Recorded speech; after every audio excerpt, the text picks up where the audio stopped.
Prison of a Billion Years, by C.H. Thames. Recording by Mark Nelson. Adam Slade crushed the guard's skull with a 2-foot length of iron pipe.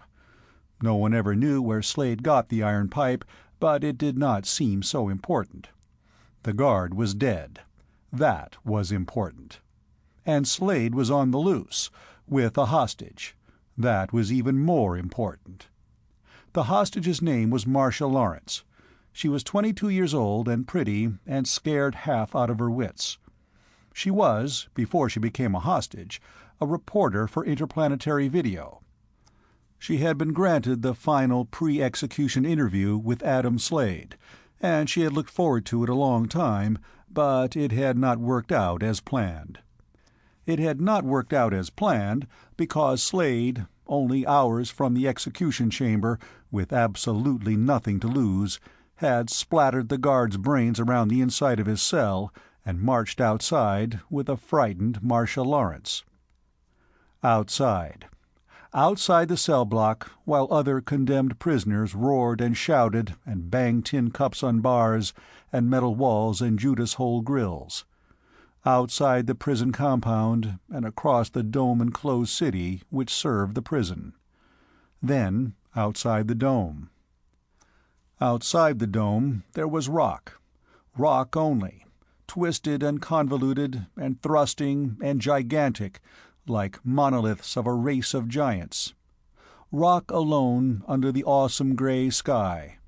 Steaming rock, for some of the terrestrial waters were still trapped at great depths, and the sea far off, booming against rocky headlands, hissing tidally and slowly, in an age-long process, pulverizing the rock. The sea far off, a clean sea, not sea-smelling sea, a sea whose waters must evaporate countless times and be borne up over the naked rocks in vapor and clouds, and come down in pelting, endless rain, and rush across the rock, frothing and steaming, a sea which must do this countless times in the eons to come, and would do it to bring salinity to its own waters. "It kind of scares the hell out of you, doesn't it?" Adam Slade said. He was a big man, with a thick neck and heavy, sleepy-looking eyes, and a blue beard shadow on his stubborn jaw. He said those words as he climbed out of the prison tank with Marcia Lawrence. The tank's metal was still warm from overheated travel. "I didn't think anything would scare you," Marcia Lawrence said. She had conquered her initial terror in the 5 hours of clanking tank flight from the prison. They had come a great many miles from the prison dome, paralleling the edge of the saltless sea, and then, finally, when their fuel was almost gone, clanking and rattling down toward the sea. She was a newspaper woman, that above all now. She must not be afraid. She had a story here. A story. "Get moving," Adam Slade said. "I've got nothing against you, lady," he told her for the 10th time. "But you try anything, you're dead. You get that? I got nothing to lose. One time is all they can kill me. But first they got to find me, and they won't be able to take me as long as you're here. Just stay meek, and you'll stay alive." "How long do you think you can hold out?" Marcia Lawrence asked practically. They had begun to walk away from the now useless tank. Adam Slade was carrying the dead guard's M-gun in the crook of his bent left arm and walking with long, easy, ground-consuming strides. Marcia almost had to run to keep up with him as they went down a stretch of slightly sloping black rock toward the steaming, hissing, pounding, roaring, exploding surf. Slade smiled. "Plenty of water," he said. "But no food, Mr. Slade. There is absolutely no food on Earth now, and no possible way of getting food, unless you want to stick around for a few million years." "You think I came out here without a plan?" Slade asked with some hostility. "I don't know. You were desperate." "As long as you're with me, I figure they might follow, but they won't rush me. They might even send over a copter, but it won't try anything. Not with you here. Desperate? I'm not desperate, and don't you forget it. Desperate, you don't think straight. Once is all they can execute me. I stayed behind, they'd have done it. If they catch me, they'll do it. What's the difference?" "You said you had a plan." They reached the edge of a thrusting headland, an enormous beak-shaped cliff of beetling black rock which leaned out over the young, still saltless ocean. Slade paced back and forth quickly, with a powerful leonine grace, until he found a fault in the rock. The fault tumbled jaggedly, steeply down almost to the edge of the sea. "Down there," Slade said. "We'll follow the sea-coast back to the prison." "Back?" Marcia said in disbelief. "Hell yes, back. You said it yourself. There's no food out here. Since there ain't no life, of course there's no food. Oh, it's a great place for a prison, all right. Whoever thought of it ought to win a prize. A prison, 1 billion years in the past. What's the word?" "Archaeozoic," she supplied. "Yeah, Archaeozoic. An Archaeozoic prison. You can escape to your heart's content, but what the hell's the difference? There's no life back here, not yet. The Earth's just a baby. So you escape, and you starve to death. It makes every maximum security jail before this one look like a kid's piggy bank." "There hasn't ever been an escape," Marcia said hopefully, as they made their way down to the sea, she in front, and Slade behind her with the M-gun. "There ain't never been a hostage before." "No. There's a hostage now." Marcia Lawrence took a deep breath and asked suddenly, "Are you going to kill me?" "Hell, I don't know. I got no reason to, unless you make me. We're going back there. We're double-tracking along the beach, get me? Back to the prison dome." "But—" "Adam Slade won't starve to death out here. We'll double back to the dome and the time machine." "Oh," she said. They began to walk along the edge of the sea, its water sullen gray, mirroring the sky.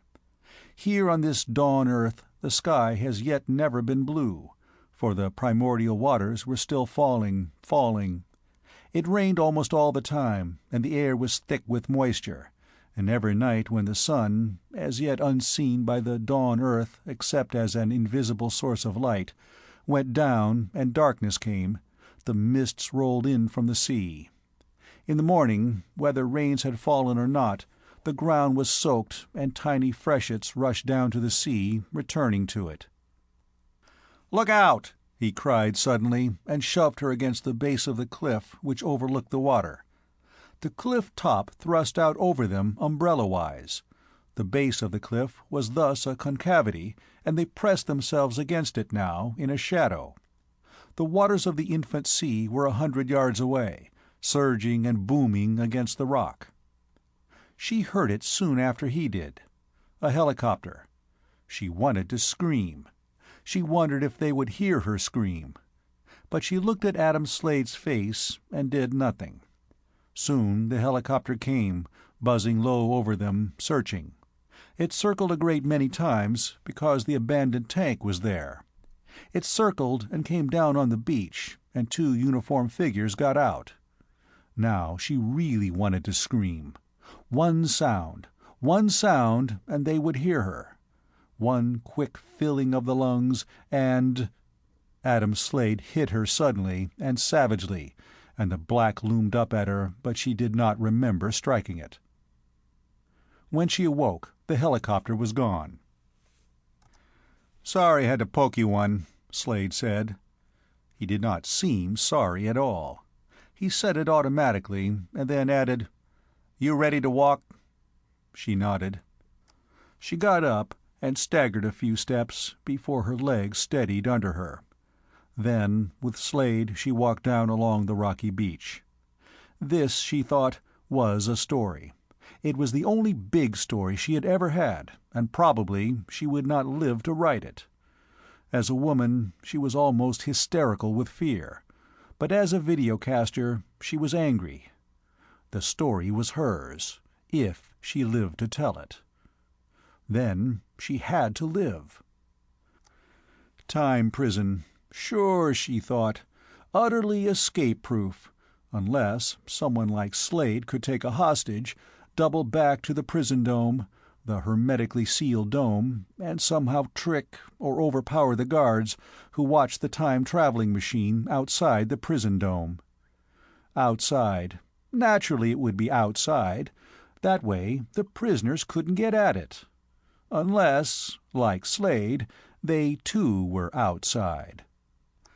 Outside, where life had not yet been born. Outside, the infant Earth. Let a man escape. What did his escape matter?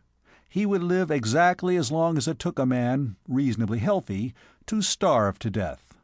Unless he had a hostage and a plan. She became aware of rain when they left the cliff overhang. There was almost no wind, and the rain came down slowly at first, huge slow drops which splattered on the black rock. "If it gets any harder," Slade said, "we'll have to duck under the cliff for protection. You don't know what a rain can be like back here. I seen them through the dome." But they couldn't go under the cliff for protection, not if they wanted to keep going. For the cliff dropped suddenly in a wild jumble of rocks, and then there was nothing but the sloping black beach, sloping down to the sea. Then, all at once, someone opened the sluice gates and the rain bombarded them. It slapped and bounced off the rock like pistol shots. It struck them like hammers. They staggered under its weight. "We'll have to go back to the cliffs!" Marcia cried. She yelled it again at the top of her voice, because she realized Slade would not hear her otherwise as the rain cracked and exploded and splattered and crashed.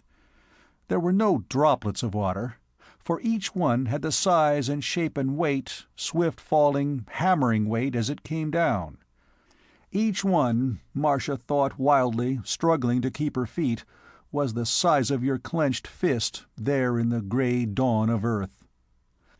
"The cliffs!" she cried again. But Adam Slade shook his head, grabbed her arm above the wrist, and pulled her after him. He pointed ahead, in the direction they had been going. He said nothing. There was no need to talk. They were going forward, and if it killed them, probably Adam Slade did not care much. He wanted that prison time machine for his escape, and he was either going to get it or die in the attempt. They went on slowly. First one would fall, and then the other, and when it was Slade who had fallen, she would wait patiently, hopefully, if he ever released his hold on the M-gun. But if it were Marcia who fell, Slade would yank her to her feet savagely, yelling words which she had heard at first, but which after a while, after an eternity of the storm, seemed to merge with the sound of the rain and the far booming of thunder out over the water, and then, as if by magic, she was walking again and stumbling along with Slade, drenched and beaten and half drowned. She hardly remembered when night came, but presently she was aware of the darkness, and the mist over the sea and over the rock and now engulfing them with its white ectoplasmic tendrils.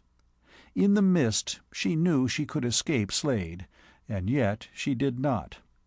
Without Slade now in the middle of nowhere, there by the sea on the shores of the young Earth, she would die in the storm. With Slade, at least for now, was life, and she went on. The thunder followed them and came closer.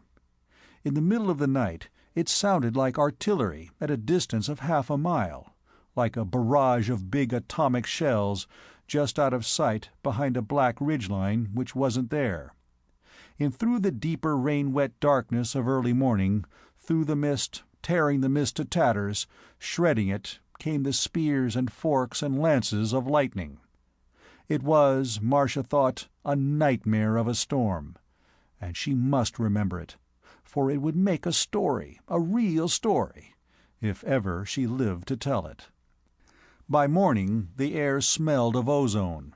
It reeked of ozone, and around them, as the gray light seeped out of the wet sky and the rain suddenly slackened as if the weak daylight dispelled it, the black rocks were blasted and broken where the lightning had struck. In the dawn's first light another helicopter came. "Get down!" Slade shouted, and they dropped among the blasted black rocks, hiding there, not moving. The helicopter came on through the slackening rain, buzzing a few 100 feet over them, but not circling. It was heading for the abandoned tank, Marcia thought. It wasn't looking for them here. But suddenly the rain came down in all its savage force again, blinding, bounding off the rocks, pounding relentlessly. Overhead, the helicopter seemed to pause like a bird stricken in flight. The rotors whirled a silver shield against the rain, the great drops splattering off the shield. And the helicopter came down under the weight of the rain. It landed 150 yards from them down the beach, and Marcia watched breathlessly while 3 men got out and looked at each other and at the rain. The dawn light was still only a dim gray, and Marcia could not see the men clearly. But abruptly a jagged spear of lightning blasted rock midway between where they were hiding and the helicopter, and in the afterglare, through the wet and almost crackling air, the men were very clear. And clearer still when other lightning came down around them, ringing them in, it seemed, like a tent. There was now so much lightning it looked more like an aurora than an electric storm. The dawn Earth before life spending itself in fury. All at once, Marcia was running down toward the edge of the water, where the helicopter was. She ran screaming and shouting, but the thunder swallowed her puny voice. At every moment she expected Adam Slade to kill her, to merely stand up with the M-gun and shoot her. But he did not, and perhaps her unconscious mind in the instant she had fled had instinctively known he would not. For if Adam Slade killed her, he had no hostage. If he killed her and they found him, he would have absolutely no chance. She turned and looked behind her. There was Slade, silhouetted against the lightning, running, covering the ground in huge strides, gaining on her. She did not look back again. The whole world was lightning and thunder, and her legs striking earth under her, up and down, pounding, running, fleeing, and the rain, Slade's ally, beating her, buffeting her, exploding against her. She stumbled and fell, but she was up and running again in a moment. Now Slade was very close, but the helicopter was close too. She did not think the men there had seen them yet. She waved her arms and screamed, although she knew the screams would not be heard. And then Slade was on her. They went down together, and she knew she was frail and helpless before his great strength. He grabbed her, his hands, angry hands on her throat. And lightning struck. It bounded and bounced off rock a dozen feet from them. It shook the earth and blasted the rock, and pieces like shrapnel cluttered all around them, and struck them too, and Marcia felt hot blood on her arm, and it was her own blood. But Slade had been momentarily stunned, and she was running again, away from him. But away from the helicopter too. At first she did not realize that, but when she did realize it, it was too late.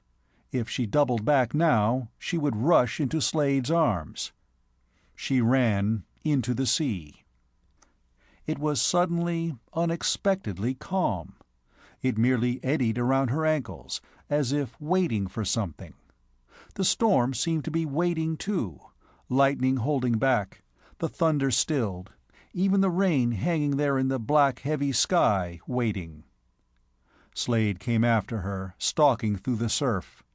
A single bolt of lightning lanced down at them, and a great engulfing roar lifted Marcia, carried her, stunned her, and then the rain pelted down again, and the sea was an angry sea, and the air was supercharged with ozone and another smell, like seared flesh. She saw Adam Slade then, Slade was down in a foot of water, face down. He was not moving, and the water lapped around him, over him. She went to him, walking slowly. The men from the helicopter were there, too. They had seen in that final flash of lightning. "Are you all right, miss?" one of them shouted. "Yes. Slade?" They turned him over. They looked at him. "Dead," one of them said. "Dead," she echoed. She would have collapsed, but they caught her. Then the rain really came down, not as it had come before, which was hard enough. It came in huge globes of water, and each globe was as big as your head, and if it hit, it could stun you. "Slade?" someone cried, as the globes exploded violently in the surf around them. "He's dead. He'll keep." And they went back to the helicopter with Marcia to await the end of the storm there. When it was over, when the sky was not black, but merely the color of lead, they returned down the beach for Slade's body. But Slade wasn't there. "But he was dead," Marcia said incredulously. One of the men smiled. "He didn't go any place under his own power. He was dead, all right. The storm took his body out to sea, is all." They stood there for a moment, gazing out across the black, troubled water of the infant ocean on the infant Earth. 1 billion years ago. Slade was out there. Slade, dead. Out there, with the tides and the waters and the frequent electric storms. Out there, with 1 million bacteriological parasites on his dead body and in his dead body, which he brought with him, Marcia said dreamily. "What are you talking about, miss?" "Out there, in the electric dawn of Earth, with the bacteria which lived in his body as they lived in all other bodies. Out there with them, dead. Food for them. Food and water and air heavy with ozone and the electric storms." Marcia laughed hysterically. It was a story she wanted to write. But she wouldn't write it. Slade was a killer, condemned to die. But Slade, dead out there with his bacteria. Slade, evil to man and human society, but not necessarily evil in the implacable ways of nature, or perhaps grimly, terribly evil. Slade, out there, dead on the bosom of the primordial waters. Slade, back in time 1 billion years before life had been born on Earth. She laughed hysterically as they led her away from the water. They slapped her face, gently at first, then harder. "I'll be all right," she managed to say. She would be all right. She could live to forget it. But Slade, out there. Slade. Slade, fathering all life on Earth, there in the sea with his dead body. Slade, who had sinned and was taken back here to die for his sins, so that life could be born. Slade, whose first name was Adam. The end of Prison of 1 Billion Years by C. H. Thames.